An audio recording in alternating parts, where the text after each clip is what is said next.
I'm Cody Spurlock. Our plan is Invitational. Matt W, OG Dash.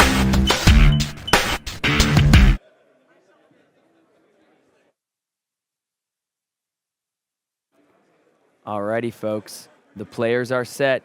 We can see Dash staring Dash down, induction chamber laid, Teklo plasma pistol preparing to get the steam coursing through the metal chambers. It's time to watch some incredible flesh and blood.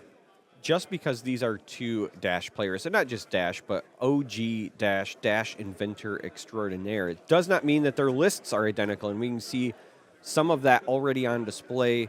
Raj opting to use adaptive plating in the gloves slot. However, Matthew W has been utilizing these Teklo arms, including the steel soul controller. And of course, right when I highlight that, they fire it off at the beginning. So that's going to increase their armor, but also means future ones played will allow them to get some key attacks back potentially.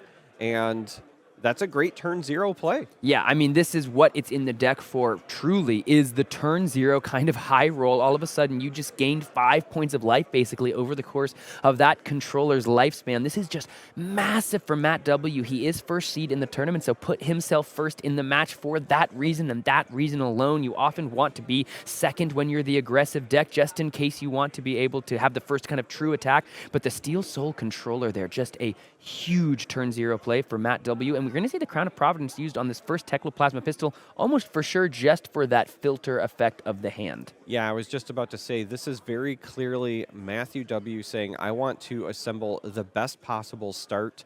I've already arsenaled a card on turn 0, extended my health with the gloves, as you rightfully said, but then replaced a card in hand.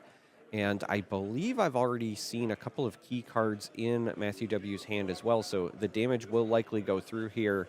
I think he likes what he sees, and we're just going to await how much damage Raj can send in this turn, but I don't think we're going to see many blocks.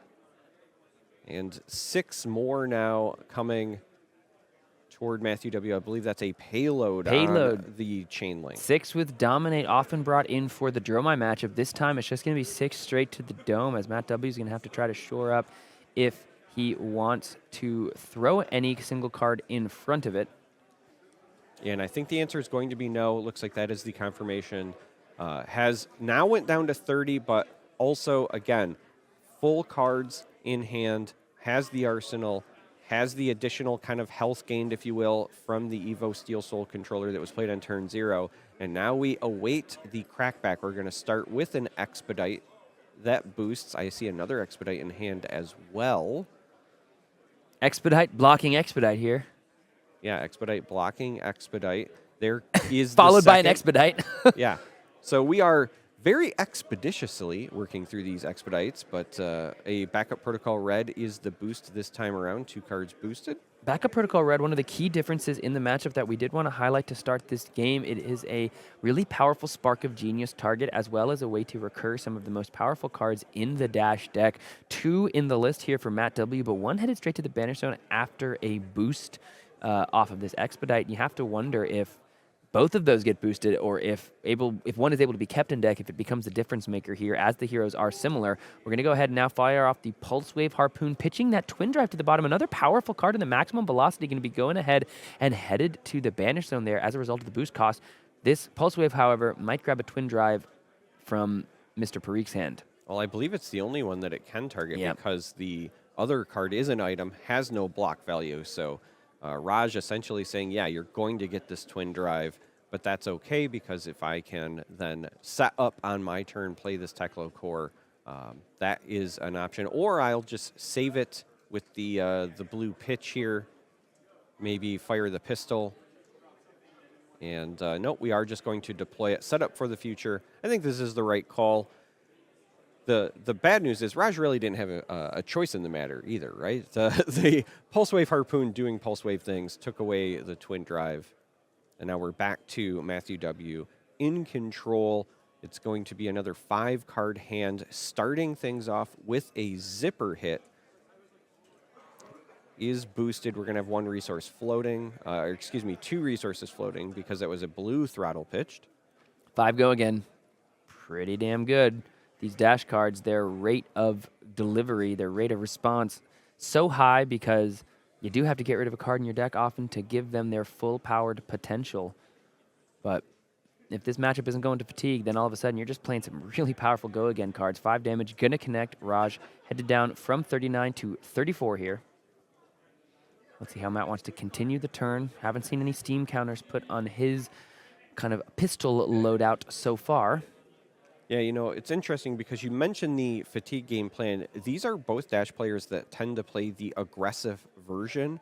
While Matthew W. does have some defense reactions in the list, for the most part, it is still on the aggressive side. Raj is even more so with less defense reactions, only 2 unmovables as opposed to the 3 that Matthew W. packs in the list of 80. But I don't think either of these players are prioritizing fatigue. However, if they see their opponent going overboard with the boosting and you're on the defensive back foot, you do have the ability to try to shift to fatigue and then prioritize the pistol. So there's going to be a little bit of give and take here. The early game is all about how much damage can you leak through. Ideally, you want to be the one forcing the opponent to block more often than not. And this is going to be a Spark of Genius. I'm 90% sure that was a Call of Zero. This does fetch that other backup protocol red. Matthew W. runs 2, and we've seen 1 banished. But as you rightfully said, a very powerful card for getting back key attacks. Yeah, Spark of Genius going to go ahead and grab the backup protocol red here. Put it into the arena. Also going to allow a card draw. And because it was cranked, we're going to probably go ahead and grab our action point right on back. Yeah, this turn is not yet over. I was going to say no steam counter placed on it, so you are correct. That was cranked. We're going to continue on rolling with this 3-card hand still and the arsenal. Raj taking a peek, seeing what is... And now a high octane as well. Wow, yeah, ripping the high octane, I think, off the top from the Spark of Genius, even though we've already played an attack this turn and aren't getting our, like, entire suite of incredible value from the high octane, given that it could have also worked with the zipper hit. Still going to play it out. We've got another Pulse Wave Harpoon. Going to boost that as well to get a second action point. There's a second high octane. So listen, man, we've seen that Steel Soul Controller come out in turn 0, but we're also seeing some really powerful cards get boosted away from Matt W. Something that I think happened similarly in his World Championship game. So you have to imagine he's not happy to see some of those powerful cards headed to the banish zone. Yeah, as you highlighted, high octane has been banished along with a maximum velocity, but these early Pulse Wave Harpoons have also taken away some potential cards from Raj. This one in particular, though, even though a lot of cards were played, not a lot of boosting done beforehand, and as a result, not going to be pulling anything here. Raj just taking the damage. Both players now down to 30. Still Matthew W.'s turn, 2 cards in hand. We're going to have to wait to see if it is more attacks or if this is going to be a pitch into the pistol point because, as you pointed out earlier, haven't seen much of that from Matthew W. yet. We also could just be using this backup protocol red to get something back. That is the case. We're going to pitch this blue 0 to 60 and bring back the Expedite. Use it or lose it. Start of the turn, next turn, gonna go away. So we're just gonna grab the Expedite here. Looks like we're gonna boost, make our way up to 3 action points on the turn. Immediately going to be blocked by that blue Sprocket Rocket. Time for the Teklo Foundry Heart activation. That's gonna get another resource banked, which means probably a couple pistol shots coming Raj's way as well. Yeah, so we've got 2 resources, 3 action points. Oh. We're going to use those 2 resources for a maximum velocity. Significantly better than 2 pistol shots. Yeah. Significantly better than 2 pistol shots. The action points that were banked were not for pistols, it turns out, but for 10 damage. Massive turn here from Matt W. after what was looking to be, just stringing together the cards as they came. We grabbed the high octane off of the Spark of Genius, but it was able to use the high octane and the draw effects from both that card and the Spark of Genius in concert to string together an impressive maximum velocity turn, getting Raj down to 26. Now it's time to utilize the counters from the Teklo core to go ahead and power up the pistol plan of the own. It'd be interesting if all of this damage is taken, both players would end up with their life totals tied. The other part that's interesting, you highlighted some of the key cards that had already been banished. Yeah, that felt like a pretty impressive turn from Matthew W. But Raj is only down to 26. And when you think about what's already been expended, we've had a backup protocol red banished and one used. We've had a high octane banished and one used, and now a maximum velocity banished and one used. Matthew W. only runs 2 backup protocols, so those have already been expended. And then there's just 1 high octane and 1 maximum velocity left in the entire list. Yes, there are other powerful cards, but the big damage potential really has been expended here by Matthew W. very, very early. Meanwhile, Raj has a lot of that power still left somewhere in his deck. Now, he could also fall to the same fate and end up boosting some of those, but the potential, right, the kind of stored power, if you will, of the deck is kind of favoring Raj when they're sitting at equal health at 26 right now. And I think even as you were speaking to that, Raj went ahead and checked the graveyard of Matt W as well, maybe having a similar thought, like, you know what, we've seen a fair amount of power be played and be banished, so how much of this do I still have to work through? We're going to find out as a Sprocket Rocket gets rid of a Spark of Genius, another really good card. You're happy to see as Dash. Let's go ahead and check the banished. Yeah. You know, my cousin plays an enormous amount of Dash, and he says you have to be a goldfish, the Ted Lasso quote, when you're playing Dash IE or really any mechanologist. You just have to completely forget about what you boost away. You can't let it get you down too much because it's just a part of the game plan. But this Sprocket Rocket here going to be coming in, not banishing any items. It is interesting because you do have to be a goldfish, but you also have to be mindful. Because if you know all your power cards are gone, perhaps you have to then purposefully switch to a heavy pistol game plan. Maybe you have to play into fatigue if you know that those power cards are gone. And now we see another Spark of Genius. So that's all 3 of those have now been utilized by Matthew W.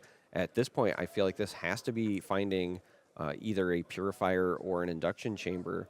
It's just going to be, the Teklo core, X equals 0. Just X equals 0, sorry. So Teklo core here, but at some point, I think Matthew might have to consider pivoting to a pistol game plan because your big, powerful, impactful damage dealers are almost all gone. Teklo core, such a powerful effect. 2 resources at the start of the turn for 2 turns, 4-0. Spark here, going to draw a card as well. Wonder if we're going to see an Achilles Accelerator activation because there's 3 cards left in hand, and the answer is big fat yes. We got to keep going if we're Matt W here. Spark of Genius doesn't have go again naturally, so with those 3 cards in hand, don't want to just take a quasi IP2 penalty, not draw, not use the cards in our hand. So Achilles Accelerator, a one-time use, going to go ahead and grab an additional action point. Raj now down to 23 to Matt W's 26 semifinals here at the Realm Rumble. Second Sprocket Rocket, and there's the high octane. That's the last one. That's the last one in the deck. I was trying to see what the rest of the hand is. I think there's a T-Bone in the hand of Matthew W. as well, and then I couldn't see what the 3rd card is, but you are correct. That is the 3rd high octane, so that means only 1 maximum velocity left in the list. I really think he might need to start considering, so there's that T-Bone I was referring to. It was a blue one for pitch. He might need to consider trying to switch his game plan into a pistol-heavy game plan because all of your big power cards are gone. And right here, first time we've really seen pistol activations from Matthew W. Just going to go ahead and give it the go again. Still have the 1 floating. Time to pitch into the Teklo Foundry Heart here. Get another resource banked up. Let's see what that's spent on. Immediately just going to go ahead and put a counter back on the induction chamber and then on the plasma pistol to shoot again for 2. Looks like Raj comfortable to take it here. Not an incredible amount of damage, and he's got a Teklo core, 4 cards in hand, and a card in arsenal. Looks like he might be about to be going very, very fast on his own turn. Yeah, I mean, he needs to because I was about to say he needs to, but he just earned 2 of those Evo Steel Soul Controllers. So he's got 1 equipped and 2 in hand. Obviously, those don't boost. Yeah, I was going to say, we're going to see this get used to block one way or the other because the overwrite is on the menu. He might be able to get a lot of value out of this because if the pistol gets activated, you're breaking the chain, which means he'd be able to block with it a second time and then overwrite it. But as you said, he wanted to go fast. That is not going to be available on this next turn. Yeah, first card having to be pitched here thanks to the Teklo core. So this is a throttle coming in 4-6. That W blocked with those Steel Soul Controllers. So 1 -1 defense counter has now been placed. or I think will soon be placed upon chain link resolution. 6 damage. It looks like Matt W says, sure, fine by me. Heading on down to 18. Looks like we might see a chain close activation Yes. because it's time for a Spark of Genius of Raj's own. No backup protocol to grab here, and think about how good it could be. You continue your turn, you draw a card, you have 2 floating to spend on that throttle you just played. It'd be a fantastic target here, but instead, going to grab the Tekla core. Let's see if we utilize the Achilles Accelerator on Raj's turn and just trade boots for boots. Probably will depend on the card draw from the Spark of Genius. Yeah, I think that you have to wait and see what you get, because if it's not spectacular, you could hold on here. You'll still have that card in Arsenal. You'll also have the Tekla core. You'll kind of be matching what Matthew W. had done the turn prior, and must have liked it because the Achilles Accelerator is expended. Oh, okay. Now we're going to go into a high octane. Oh, yeah, interesting. From High Raj, octane, kind of continuing to almost draw. blind. You get 1 Arsenal card. You're going to draw a random card. It's just going to be a blue Sprocket Rocket here, and we're going to boost away the second induction chamber. Interesting. Does at least boost the power of the Sprocket Rocket. I guess there's that. And immediately you can see Matt just uses the Steel Soul Controller a second time because This has got to be a maximum velocity. Yeah, All that boosting said to me that the end goal is 2 resources swinging for 10. And that's huge because Matt actually still hasn't blocked with any cards from hand. So this 10 damage says, give me something. Give me liberty or give me death, man. You got to give me some cards to block with this, or you're just going to go down all the way to 8. I know you have those Steel Soul arms, but listen, you sure you want to take 10 damage just to resolve another one? And this is going to be a tough decision for Matthew W. because, as you had said, I think the goal was to get into this next turn with a bit of offense and then end with replacing your Evo Steel Soul arms, not only because it gives you additional health, but because the replacement effect will allow you to get an attack back. And we know that Matthew W. has already spent some of the really powerful effects in his deck, so getting one back into his deck would be pivotal. Maximum velocity here. Now, interesting line. If you are Matt W, you can block with a single card and play out that Steel Soul Controller with the 3 remaining 1 Steel Soul Controller and 2 cards to pitch. Kind of like instead of taking the 7, you take 2. Well, you could block with 2 cards here as well. You have to remember you're going to have the Tekla core resources to work with. Oh, he does have a Tekla core out. Absolutely. Oh, that's huge.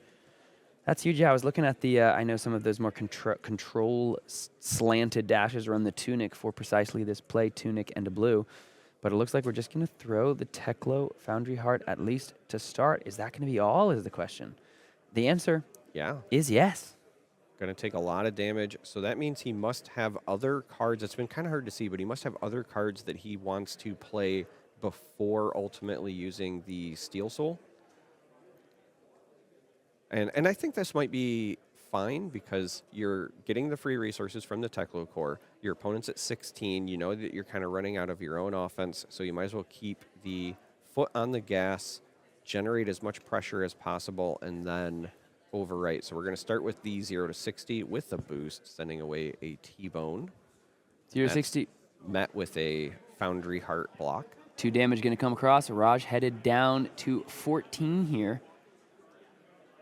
So now imagine without that Steel Soul Controller, Matt would be down to 5 or 6, depending on if you use that, little Tekla base arms to block at one point. Just such a huge, maybe game-defining play there. Going to go ahead and throw out the zipper hit.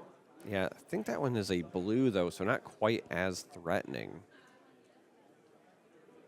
And then we know what the rest of the hand is, which is likely the blue pitch to get up to 4 and then overrating that Steel Soul. It's going to depend on whether or not the card in Arsenal is also wanting to be deployed here.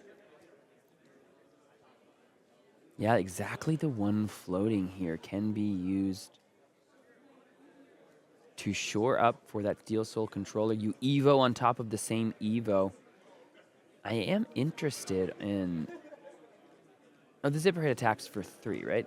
3, 4, 5, yeah. Yeah, it should be a 3 here. So interesting. A You can single really block could cover it, or you could just go to 11. You really just had to decide if you're Matt W here. You know, this is 3 points of life either way. I'm either pressuring for 3 or I'm blocking for 3. And maybe just the difference of having that Steel Soul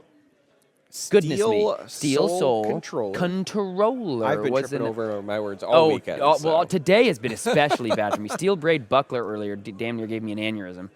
And yeah, it's been fun today.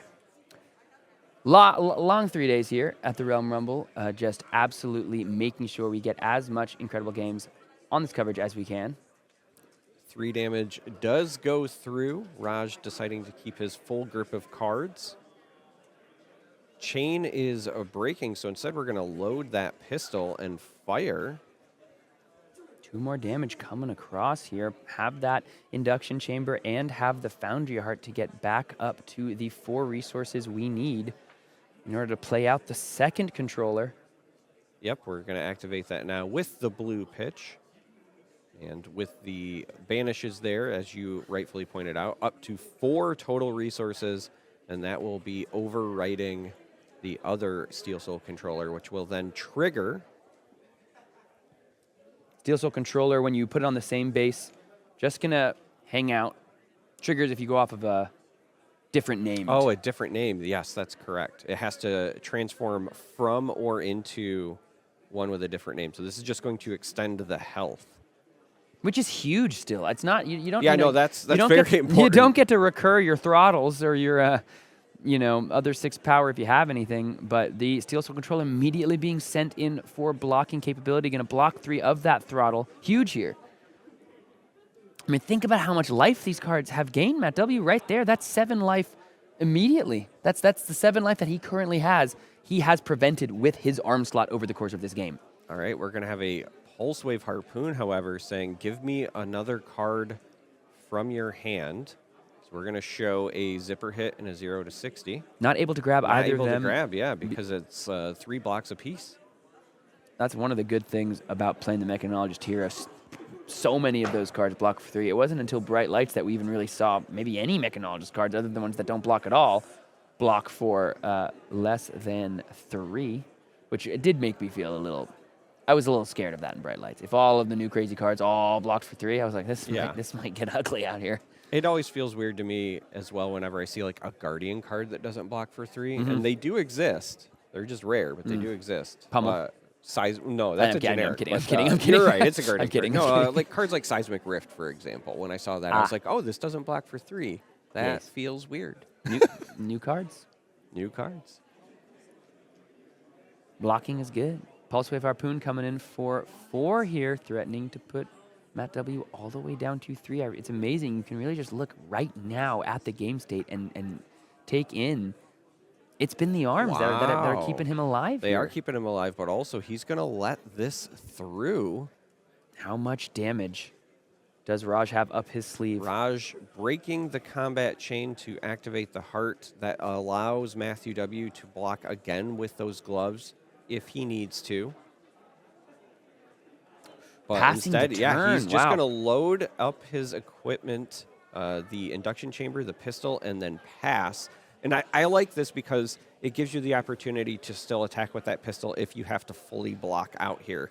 And that is a very real possibility if you're giving the turn back to Matthew W when he's got 4 cards and an arsenal. But the bonus is Raj has a lot more health to work with now. Matthew went all the way down to 3 to set up this 5-card hand. Let's see if it pays off for him.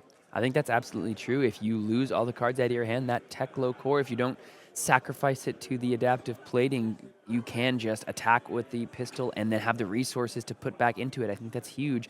This is going to be a zipper hit. Is it another blue? That does look like a blue zipper hit. Is that does that smell like velocity? We haven't seen all 3 of those head to the banish zone, I don't believe. We've only... No, there should still be 1 velocity floating around, but I do remember when we saw the reveal from the Pulse Wave, it was 2 blues that were shown.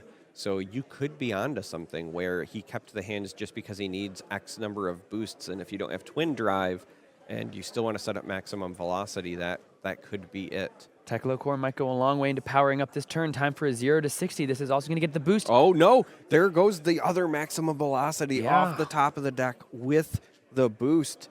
And Raj now also saying, hey, I'm going to Crown of Providence, take that card from the arsenal, send it, put 1 in my hand, which gives me another card to block with potentially. Yes. This is very well navigated by Raj and also potentially devastating for Matthew W, seeing that velocity go to the banish zone. Absolutely huge here. I mean, you just see the difference in when you And there's the Twin Drive that he was probably wanting to save and set up for a velocity, but now that he's seen it boosted, there's no reason to hold on to it.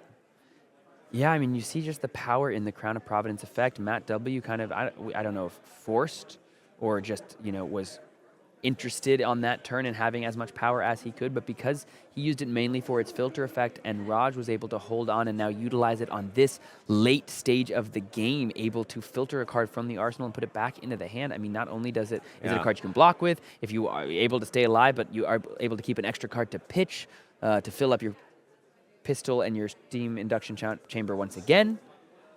And Raj, after this, says, okay, I wanted to see your banish zone. I wanted to see your discard pile because I have a feeling most of the cards I was scared of have already went, and opts to block with the Foundry Heart and a card.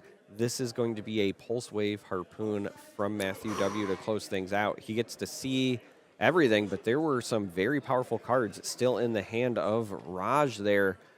The one that jumps out to me is that payload, because Dominate's very relevant when your opponent has so few armor left. Absolutely. Which card is Matt W. going to take here? Is it the blue that can power up the rest of that turn? Is it the payload that can threaten the Dominate? Matt W. does have a couple pieces of armor still as yet not unscathed, but definitely able to block with. This is a massive decision here. Not only, in a funny way, the Pulse Wave Harpoon, not only does it give you the choice of making sure you get a card from your opponent. Also, it makes your opponent have to block in a funny way. You look over at Raj's side of the board, he is at 4. I was looking at it initially like, oh, he has to block this because he's at 4. It's like, oh, but he just literally has to block this. He literally has to block this, right? If Matt W. makes him with the Pulse Wave Harpoon. It's just a matter of, does he want to continue blocking or just take what damage leaks over? The interesting bit here, you talked about, do you take away the blue to stop the power up of the turn, but Raj still has that Teklo core. Yeah. So resources are already on the table, plus because he kind of took that setup turn prior, he already has pistol with a steam counter and induction chamber with a steam counter. So taking away the blue, likely less impactful, does grab the payload, and like I said, I think you're more worried about that Dominate there. I like this choice by Matthew W. Raj goes down to 3. And then we're going to activate the Foundry Heart so that we can perhaps fire the pistol as well, or just load them up. But no, I was going to say we're gonna get some firing in here, and induction chamber will keep the counter on it, but this pistol will threaten at least 2 more. Raj could still safely take this and go down to 1 if he likes his hand. 2 damage here. Shored up by a card from hand, if so desired. 1 damage, able to be blocked with that adaptive plating. Can also, I think, galvanize and destroy an item when it blocks. However, that Teklo core could be very impactful on your next turn. Into the reaction step. The answer is no. Matt W. does not want to give it go again because there's nothing floating. You can't continue the turn from there anyway. So just that 2 damage, all that Raj has to worry about, that T-bone, it's for free. We're going to boost away another Teklo Pounder, and this is pretty big because you do grab an equipment no matter what. Yeah, and I think that's the reason that Matthew W. had to get rid of that payload the turn prior, because if you didn't grab that or the T-bone, what you were going to set up, if you're Raj, is you T-bone to grab one of these pieces of armor, and then the Dominate is that much more impactful, right? Here, the T-bone's still very relevant. You're chewing up some of that available armor that Matthew W. has been sitting on to keep things going, and does have 1 damage go through. Now the Pulse Wave Harpoon will be boosted. Teklo core proving to be absolutely huge here, powering up this turn to an incredible degree, able to still send the Pulse Wave Harpoon, and thanks to the Teklo Foundry Heart, gonna have enough cards left over to shoot 2 pistol shots for lethal apiece, unless they are taken care of. Luckily, if we do decide to put a counter back onto the plasma pistol when Raj continues his turn, that will break the chain and allow for the Steel Soul Controller to return to the equipment zone and can be blocked with again. It would break and die, but at this point in the game, you're not too concerned about that. Yeah, you do have that available. You also have the Teklo Foundry Heart that still has the 1 armor available on it as well. This Pulse Wave Harpoon didn't grab a card because it was only 2, but it's still going to have to be blocked by something, right? So we could also see that Foundry Heart paired with a card here just to clean up the 4 damage, or because, as you pointed out, you're at 2, you could go down to 1, but if they break the chain, you're going to get the Steel Soul controller back. A lot of options. You kind of have to do the math ahead of time because you know what Raj is going to send. 4 damage coming across. No cards need to block thanks to the pulse wave effect, but when you look at Matt's life total, gonna need to put something in front of this. Looks like the answer is gonna be another expedite.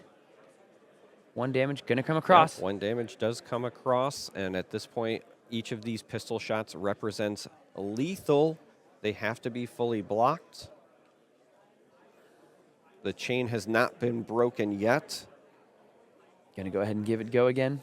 Going to give it go again, and then now the chain does finally get closed. I feel like we're going to activate the Foundry Heart. Yeah, we're counting the deck just to make sure we're not overboosting here, but I feel like we're going to activate the Foundry Heart to go up to 2 so that we can load, yep, that's the banish, load both the induction chamber and the pistol here. Still fire the pistol because you want to chew through the, I was going to say either the armor or at least one more card. I like this choice by Matthew. Preserve the cards in hand because I need to be able to generate offense on my turn. Ultimately, in these dash mirrors, whoever can get the quote-unquote Glock lock online sooner, they become the driver of the game. And so we have a blue pitch here. This is a great way to start the turn. Blocked by the maximum velocity, I think that this is entirely safe. At this point, you're not likely going to be able to pop that off. Matt W here also with significantly less cards in deck, I believe, than Raj. So these Foundry Hearts become a little more dangerous each moment that you use them. This is going to be 0 to 64. 4. Looks like we're going to go ahead and block 3, taking 1. Raj going down to 2 once again. Those pistol shots just like 4. It is worth noting that Raj still has something in his back pocket with that adaptive plating. It's 1 armor by itself, and though it's not ideal, in a pinch, if something goes catastrophically wrong, you could still give up your induction chamber to go with a bigger block if needed. So that is a panic button that is still at Raj's disposal. Zipper hit now, going to go ahead. You see what happens if we just take 2 cards with this pistol. Go from there. You have 1 block left. You're at 2 to Matt W's 1. Matt W has gained so much life thanks to those 2 Steel Soul controllers played in this game. The semifinals are coming down to this, folks. It's a dash mirror between these 2 world-class players. Matt, no stranger to top 4s. No stranger to top 4s at all. And we have hit the point in the game where these players are kind of transitioning from aggressive game plans to fatigue game plans. As you noted, Matthew W, not many cards left in the deck, but the pistols are likely going to be the big factor as these turns go back and forth, unless somebody can find something particularly spicy or allow them to kind of break this mirror of fire pistol twice, block with 2 cards. Both players able to kind of rinse and repeat that process. Raj with a little bit more to work with just because he's at 2 health instead of 1, and again still has that adaptive plating on the side of Matthew W. All of your armor has been used up. I was about to say, I thought that was a Teklo core he was getting ready to put in front of that, and that obviously doesn't block. That is something to also keep an eye on, right? Items are still in both of these lists, and so if you run into a hand where you are unable to block, that could be an issue. And a high octane jumping out. Again, probably a pretty safe card to utilize because the back and forth is being written here, and now Raj going down to 1. And just like that, 1-1 here at the 20K Invitational. Let's go ahead and put another counter on the Tectoplasma Pistol. Another card going in front of it to block. 1 card left here for Raj. Looks like he might just be going ahead and sending a couple pistol shots. We know what the game plan is. All right, so I was wrong before. It was not the Teklo core. It was the high octane that I had seen. But nonetheless, keep a blue, send the pistol, rinse and repeat. That is the game plan of Raj at the moment. Time to give this pistol go again. Let's load up both items one more time. We've seen this before. We'll see it again. This is going to leave Matt W this turn with 2 cards. What can he do with those? Well, what you're looking for with 2 cards is probably a blue and then something with a break point. I think that ideally what you want is something that is like a 1-for-5 boost, for example. Like a red zipper hit would be the best possible scenario, because you want to get to a point where you're forcing your opponents to use 2 cards to deal with one of yours sent.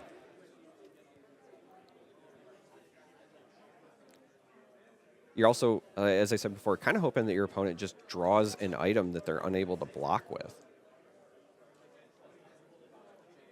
Matt W, 2 cards left in hand. Raj Parikh, full grip, both players at 1, but critically Raj still has 1 block remaining on that adaptive plating. Could that be the difference? I don't remember how many Tekla cores Raj has seen yet, but if he could survive and then deploy one of those, that would also be a pretty huge win, just because it would, 1, give him a source of resources, but also allow that adaptive plating, when it's used, to galvanize and buy him even more value. I'll look at that. 1 card left in hand there for Raj, because Matt wasn't able to put a counter on the induction chamber. And I was going to ask, I wonder if there will be an item left in hand at the last card. We were not able to see, until it was pitched. Yeah. But because Matt was not able to attack with the pistol a second time, Raj able to stay alive, even though the last card in his hand was a no block. I was literally getting ready to ask, what are the chances that one of these players gets stuck with a no block here when facing down these pistol shots? That was the window for Matt W to just close the game out, but instead the throttle and the pistol each able to be taken up by 3 blocking cards. That was a huge. Well, the other huge piece here is, look at the deck size of Matthew W. This is the make or break point of the game, because if you can't close it out here, I don't think you have nearly enough gas, nearly enough firepower to survive. You're hoping that the hand somehow got worse for Raj, because as you said, that was your window, right? 1 no block in the hand. Looks like just 1 card. If it's not 1 card, it's 2, maybe 3 max, but it looks like 1 card left in Matthew W's deck. We've definitely hit 2nd and 3rd cycle, because we've seen that Evo Steel Soul controller that was pitched earlier already come back. This is going to be a throttle, banishing a throttle with the Tekla core pitch, and so I was correct. 1 card that was left, and we're going to see the block out from Raj and the handshake, because Matthew W knows nothing left in his deck that blocks. Raj will close this out, and he will move on to the finals to face Brody Spurlock. Unbelievable here. You talk about games that come down to the nitty-gritty, that come down to the wire, and Raj, they're able to kind of sniff it out. You've been boosting away a lot of your most powerful threats, even though you gained all that life. You've been putting more of the pressure on me, and all of those Tekla Foundry Heart activations, all of the boosting. He needed to find just that 1 more point of damage, but unfortunately, like we talked about at the beginning of this game, so many of those cards are so kind of overstated for their rate, but the go again costs you a card from your deck, and Matt W really felt the pain of that there, falling in the top 4 for the 2nd big event in a row. But what an unbelievable run for him. I mean, you just can't take away these incredible finishes. The fact that he went so far in the World Championship and then so far here today as our 1st seed, only losing 2 games over the course of the entirety of the Swiss rounds. An unbelievable showing from him. But Raj Parikh moving on. This is a guy who on day 1 was talking about like, oh man, I wonder if I'm even going to play tomorrow. Like, I don't know if I'm going to make day 2. I'm kind of looking forward to just sleeping in, is one of the things he said to me. But then no, he made top 8. He made day 2 certainly, and now is into the finals of the whole event. And if he wins it, he will have definitely earned it, because not only has he played well throughout the event, but he will have went through a who's who of players. He has obviously just beaten Matthew W, one of the best Dash players in the world, again, top 4 at Worlds. And the final boss, if you will, is the Wonder Kid, Brody Spurlock, the winner of the first Realm Rumble all the way back at the beginning of the year in Chicago, on that same hero that he won with, Azalea. He's looked outstanding all day today. This is going to be one heck of a finals. Yeah, I mean, it really kind of, again, just writes itself. This whole tournament circuit started with Brody Spurlock taking down the whole thing, the weekend that Azalea really rose to dominance. And then you have Raj Parikh, kind of like this homegrown, hometown hero who just battled through his local events, made it into the 20K, and is now getting ready to fight for the lion's share of that prize of the piece of the pie that takes down the most money here. So it's really exciting. And now you talk about fighting a who's who of opponents. Well, now Raj Parikh is one of those who's himself. Absolutely. And you talked about the lion's share of that $20,000 prize pool, but also the bracelet, also the champion's mat, the PTI, the gold foil. So much on the line in this finals that we're about to see. So let's go ahead and get ready, folks. We're going to give the players a chance to get together. Remember, you can go to realmgamingnetwork.com, use code capital RD3 for Rumble Day 3 to go ahead, and if you pre-purchase 4 boxes of heavy hitters and put in that code at the checkout, you will get $100 off your cart, $100 off your order, which is an incredible deal. It's just for you hanging out here with us at the Rumble today. So thank you so much for doing so. And let's get ready for the finals, everybody, because not only are we getting ready for the finals, we also got one final giveaway, and that is a chance, not even a chance, it is a spot, an invitation for one of you out there to come and compete, be qualified full stop for next year's 50K Invitational. So I'm ready to do it. You ready to watch this next game? Oh, absolutely. I'm going to be watching with bated breath to see who comes away the winner of the first ever Realm Invitational. So let's get down to it. We're going to take a short break here, but don't go anywhere, folks. It's all come down to this for all the marbles. We've got the finals coming up for you in just a second. Don't go anywhere.